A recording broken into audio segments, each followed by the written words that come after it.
In terms of technique, the artists, they spend a lot of time really refining the procedures and processes that they've been used to doing in our game. A lot of times when they work on games, you're kind of working to get the job done. You don't have a lot of time to stop and think about things or think about how to do things different ways, or to improve even your team and their efficiency and how they work. So at the beginning of the project, when we set aside this time, we dedicated this team to focusing on improving the graphical quality of the game. They really dug into the process and the pipelines that their team goes through, and they learned how to use the tools to maximize their own capabilities, because artists, at the end of the day, they just want to create beautiful work. And sometimes the tools will even get in their way and prevent them from doing that.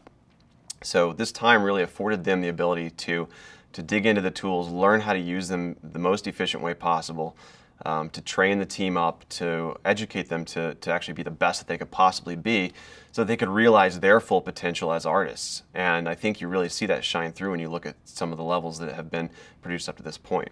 As an example of one of the new technology improvements we've brought, we have a thing called reveal mapping, which is basically it takes two texture images of dissimilar qualities, and it does tonal mapping on the textures, so that, for example, if you have a sand texture laying on top of a rock texture, the sand will look like it's actually resting and falling into the crevices and the cracks of the rocks in a very natural way.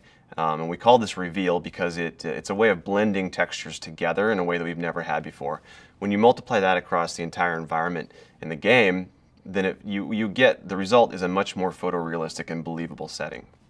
So regarding lighting, one of the areas that we focused on was HDR, high dynamic range, which really involves how lighting bounces off the surfaces in the world to create a really believable and realistic scene.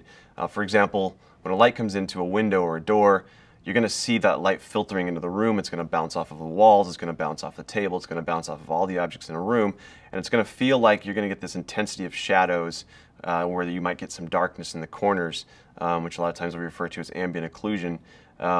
You get darkness in the corners, but you'll also get light bouncing off of surfaces to where you have this very intense gradation of dark to light. And that's an area that we really focus on, because that's what really conveys to a player a believable scene. That's what immerses them in that environment. In Black Ops 2, you're really going all over the world. Traditionally, we pick a series of 3 to 5 kind of key locales, and you focus your entire art effort on that.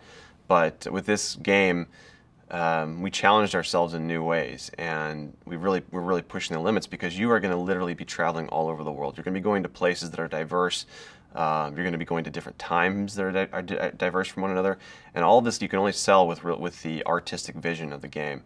And the new technology and the technique that the artists have learned and perfected, they afford us the ability to really make these places feel distinct and allow us to do things with the fiction to make believable weather effects, for example, that is something that we've never seen before in terms of diversity.